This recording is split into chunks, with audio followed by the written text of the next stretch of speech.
बहुत लोगों का ये सवाल है कि बिटकॉइन बनाने की ज़रूरत क्या हुई होगी? मतलब जिसने बनाने वाले ने मतलब मज़ाक-मज़ाक में बना दिया था, मतलब जैसे कहते हैं ना कि भई जैसे एक्सीडेंटल था कि बस कुछ कर रहे थे और वो अचानक बिटकॉइन बना दिया। ऐसा हुआ या कोई बहुत बड़ी प्लानिंग थी?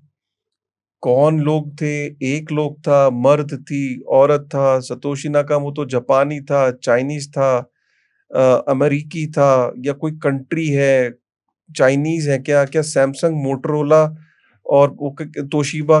अजीब-अजीब थ्योरीज़ आती हैं और बहुत लोग ये परेशान हैं कि यार इतना बड़ा ट्रिलियन डॉलर नेटवर्क मज़ाक में तो नहीं बना होगा। अब बनाया किसने होगा? और अब बना ही दिया है, तो क्रेडिट क्यों नहीं ले रहा? और क्रेडिट भी नहीं ले रहा। अरे इतनी बड़ी कंपनी, कोई ट्रिलियन डॉलर कंपनी बना दे तो बंदा छलांगे मारता है स्टेज पे। आगे भी नहीं आ रहा, क्रेडिट भी नहीं ले रहा है। ये मतलब ये एक रहस्य में दुनिया बिटकॉइन की लोगों को विचलित भी करती है और आकर्षित भी करती है। डराती भी है और सुहानी भी लगती है। आप कैसा फील करते हो कि ये रहस्य में? मुझे लगता है इस पूरी पृथ्वी में इंसान ये फिगर आउट कर पाया है कि बिग बैंग थ्योरी से ऐसा हुआ था, पहाड़ ऐसे बने थे, हवा ऐसे चलती है, इंसान के अंदर आर्टरीज इतनी हैं और पूरी एक-एक चीज की जांच कर ली है इंसान ने। बिटकॉइन को 15 साल में फिगर आउट क्यों नहीं कर पाए अभी तक कि कौन है भाई इसके पीछे? देखिए, मैं और इस सतोशी नाकामोटो क्या भला है? हाँ, मैं इसका जवाब देता हूँ। देखिए, बिटकॉइन के बारे में जब भी मैं सोचता हूँ और ये सवाल कि सतोशी नाकामोटो कौन है, इसके बारे में मैंने बहुत सोचा है और कई साल मैं इसको लेकर पागल भी रहा हूँ एक लेवल पर। बट अब जो मेरा नतीजा निकला है वो ये है कि पहले तो हम ये समझ लें कि बिटकॉइन के बारे में जब मैं ये कहता हूँ कि ये 5000 साल में पहला चमत्कार है जो लेजर टेक्नोलॉजी की दुनिया में हुआ है, जहां पर डिसेंट्रलाइज्ड मनी, डिसेंट्रलाइज्ड लेजर्स आई हैं।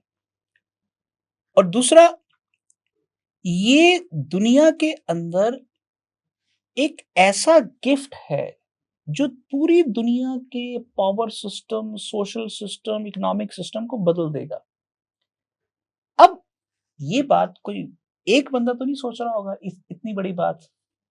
ये बात तो बहुत लोग सोच रहे होंगे। और जब लोगों ने सोचा होगा कि ऐसी चीज डिजिटल लेवल पर पॉसिबल है, तो उसके लिए चाहिए क्या? इसके लिए कुछ मोटी मोटी चीजें चाहिए जो कोई एक बंदा नहीं कर सकता। नंबर वन, आपकी जो ट्रांजैक्शन है आपकी जो ट्रांजैक्शन है उसका एक यूनिक हैश होना चाहिए, यानी कि क्रिप्टोग्राफी, कि उस यूनिक हैश के को कोई बदल ना सके और उस वैल्यू को कोई करप्ट ना कर सके। Got it? विच मीन्स कि आपके पास क्रिप्टोग्राफी की एक बहुत बड़ी डिसिप्लिन चाहिए। 1960-70 के आसपास क्रिप्टोग्राफी के अंदर रिसर्च सिविल एरिया में आना, पहले मिलिट्री एरिया में होता था, फिर ये सिविल एरिया में आना शुरू हुआ और 1970-80 तक पहुंचने पर ये पूरे साइंटिफिक कम्युनिटी, खासकर जो कंप्यूटर हैकर्स हैं, क्रिप्टोग्राफर्स हैं, उनके अंदर बहुत बड़े लेवल पर फैल गया और आम जनता के हाथ में क्रिप्टोग्राफी का ओपन सोर्स कोड आ गया। तो अगर आपको unique transactions, unique block, unique chain, ये सब कुछ करना है, ये यूनिक मर्कल रूट करना है, तो उसके लिए क्रिप्टोग्राफी चाहिए। तो ये एक ऐसा फील्ड है जिसके पीछे हजारों लोग पागल हैं। नंबर वन ये। नंबर दो, डिस्ट्रीब्यूटेड कंप्यूटिंग। डिस्ट्रीब्यूटेड कंप्यूटिंग का मतलब होता है कि आपके पास एक कंप्यूटर है, उसके ऊपर मैं कोई बिजनेस ऑपरेशन रन करता हूं। उस ऑपरेशन रन करने के लिए मान लीजिए बिलियन फ्लोटिंग ऑपरेशंस पर सेकंड चाहिए। तो सिस्टम इतना हैवी है, कर सकता है। बट अगर मान लीजिए मैं कहता हूं कि उसके ऊपर बिलियन ऑपरेशंस की बजाय 100 ट्रिलियन ऑपरेशंस पर सेकंड करने हैं, तो आपका कंप्यूटर तो वो नहीं कर सकता, फिर आप क्या करेंगे? तो आप क्या करते हैं कि बहुत सारे कंप्यूटर्स को इकट्ठा करते हैं और उनमें लोड डिवाइड कर देते हैं। अगर मान लीजिए आप 10,000 कंप्यूटर्स को इकट्ठा कर दें और वो लोड डिवाइड कर दें, तो वो मिलके 100 ट्रिलियन ट्रांजैक्शंस पर सेकंड कर सकते हैं। तो ये एक तरह से एक नया फील्ड है डिस्ट्रीब्यूटेड कंप्यूटिंग का, जो लगभग 1970-80 में जिसकी शुरुआत हो गई। तो डिस्ट्रीब्यूटेड कंप्यूटिंग में भी वही समस्या कि ऐसा ना हो कि सभी कंप्यूटर्स अपनी अपनी राह चले जाएं। तो सबकी जो मैसेजिंग सिस्टम है वो यूनिफाइड होना चाहिए, वो 10,000 कंप्यूटर्स ऐसे काम करें कि वो सिंगल कंप्यूटर हो। तो डिस्ट्रीब्यूटेड कंप्यूटिंग की जो फाउंडेशन है वो 1970s 80s में रखी गई। पहले क्रिप्टोग्राफी, फिर डिस्ट्रीब्यूटेड कंप्यूटिंग। तीसरा इंटरनेट। इंटरनेट तो आज आपको जो नजर आ रहा है कि आप एक मूवी फटाफट डाउनलोड कर लेते हैं या नेटफ्लिक्स पर क्लिक बटाए तो मूवी प्ले होती है। आप जाइए 1980 में। 1980 में तो जनता के पास इंटरनेट भी अवेलेबल नहीं था। पहले टीसीपी/आईपी टेक्नोलॉजी आई, फिर डब्ल्यूडब्ल्यू वर्ल्ड वाइड वेब आई, फिर नेटस्केप जैसे ब्राउजर आए, फिर Google Chrome, Edge, Internet Explorer, ऐसे बहुत सारे ब्राउजर्स आए। बिना ब्राउजर के आप इंटरनेट नहीं यूज कर सकते। फिर मोबाइल एप्स आई। तो करते करते आज 6 अरब लोग इंटरनेट का इस्तेमाल कर रहे हैं।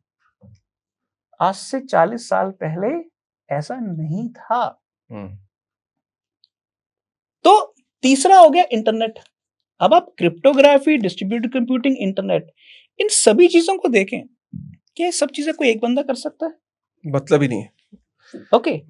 जब ये एक बंदा नहीं कर सकता है तो इन सभी बंदों में अलग अलग एरिया पर कुछ लोग बैठे होंगे जो सोच रहे होंगे कि यार इस चीज से तो मनी और लेजर सिस्टम भी बनाया जा सकता है। चौथा आ गया गेम थ्योरी। गेम थ्योरी में भी जो लोग सोचेंगे कि गेम थ्योरी का इस्तेमाल करके इन तीनों चीजों के साथ कुछ क्रिएट करके बनाया जा सकता है इंटरनेशनल या मनी जैसा कुछ। और लास्ट आ गया फिलॉसफी ऑफ मनी, कि क्या दुनिया को ग्लोबली साउंड मनी चाहिए भी कि नहीं, डिसेंट्रलाइजेशन चाहिए भी कि नहीं। तो जब इन 5 चीजों को इकट्ठा करते हैं तो सातोशी नाकामोटो जैसे व्यक्ति का बीज पड़ता है। वो व्यक्ति है भी कि नहीं, यही मुझे ऐसा लगता है कि सातोशी नाकामोटो एक ग्रुप का नाम है जिसमें क्रिप्टोग्राफर्स भी हैं, गेम थ्योरीज भी है, डिस्ट्रीब्यूटेड कंप्यूटिंग एक्सपर्ट्स भी हैं, क्रिप्टो और फिलोसोफर्स भी हैं। उस ग्रुप का नाम है सातोशी नाकामोटो। और जब उन्होंने इनिशियल टेस्टिंग कर ली, बिटकॉइन सक्सेसफुल हो गया, कम्युनिटी के हाथ में चला गया प्रोजेक्ट और कम्युनिटी ने उसको रन करना शुरू कर लिया, तो वो चुपचाप उन्होंने वो ग्रुप डिसॉल्व कर लिया और इंडिविजुअल एंटिटीज के रूप में अपना काम धाम करते रहे। तो इसलिए आज ये ढूंढना कि सातोशी नाकामोटो कोई एक बंदा है, ये अपने आप में फिजूल का सवाल है, क्योंकि उस ग्रुप ने या उस एंटिटी ने जो करना था वो हो चुका हुआ है। राइट। 40 साल की तपस्या, 40 साल की मेहनत का नतीजा है।